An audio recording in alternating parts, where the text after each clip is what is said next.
ఒక ఊరిలో లక్ష్మి అనే అమ్మాయి ఉండేది. లక్ష్మి ప్రేమ, ఆప్యాయతల మధ్య పెరిగిన పాప. ఊరి వాళ్లతో అందరితో కలిసిపోతూ, ముద్దుగా ఉండేది. ఆమె తండ్రి రామయ్య లక్ష్మిని ఎంతో ప్రేమగా చూసుకునేవాడు. ఆమెపై ఒక్క మాట కూడా ఎప్పుడూ గట్టిగా మాట్లాడలేదు.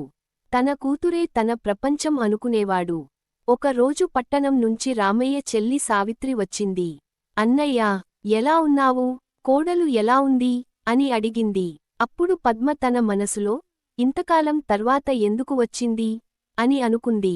కొద్దిసేపటి తరువాత సావిత్రి అసలు విషయానికి చెప్పింది. అన్నయ్యా, మీకు తెలిసినట్టే, మా అబ్బాయి రాము పట్టణంలో ఉద్యోగం చేస్తున్నాడు. మనకి ఒకే కొడుకు. ఆస్తి అంతా వాడిదే. ఇప్పుడు వాడికి పెళ్లి వయసు వచ్చింది. మన లక్ష్మిని రాముకి ఇచ్చి పెళ్లి చేద్దాం అనుకుంటున్నాను అని చెప్పింది. రామయ్య కొద్దిసేపు ఆలోచించి, మన వాళ్లలోనే ఉంటే మంచిదే అని అంగీకరించాడు. కొంతకాలానికి రాము, లక్ష్మి పెళ్లి ఘనంగా జరిగింది. పెళ్లి అయ్యాక లక్ష్మి అత్తవారి ఇంటికి వెళ్ళింది. అక్కడ ఆమె ఎంతో ముద్దుగా, బాధ్యతగా అన్ని పనులు చేసేది. ఇంటి పనులు, వంట, అందరితో మెలగడం, ఏ పని అయినా నవ్వుతూ చేసేది. ఇరుగు పొరుగు వాళ్లు చూసి, పద్మగారికి ఎంత మంచి కోడలు దొరికింది అని పొగిడేవారు. ఒక రోజు సావిత్రి కోపంగా, రోజంతా ఇంట్లో కూర్చుంటే పనులు చేయొచ్చు కదా. నా కొడుకు సంపాదిస్తుంటే నువ్వు రాణిలా ఇంట్లో కూర్చొని తింటున్నావా? నువ్వు కూడా ఏదైనా పనికి వెళ్ళు.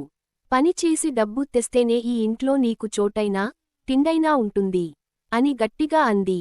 మరుసటి రోజు లక్ష్మి, రాముతో, ఏవండీ, నేను మీ అమ్మకి నచ్చట్లేదో, లేక నా పని నచ్చట్లేదో అర్థం కావడం లేదు. ప్రతి చిన్న విషయానికి నన్ను మందలిస్తూ, పనిచేసి డబ్బు తీసుకురా అంటున్నారు అంది. అప్పుడు రాము, అది అమ్మ కోపంలో అన్న మాట. నువ్వు ఏమీ పట్టించుకోకు. నువ్వు ఎంత మంచిదో నాకు తెలుసు అన్నాడు. మరుసటి రోజు రాము, సావిత్రితో, అమ్మా, రేపటి నుంచి ఇంటి పనంతా నువ్వే చూసుకో. లక్ష్మిని ఉద్యోగానికి పంపుతున్నాను అన్నాడు. సావిత్రి ఆశ్చర్యంగా, వామ్మో, ఇంటి పనులన్నీ నా వల్ల కావు అంది.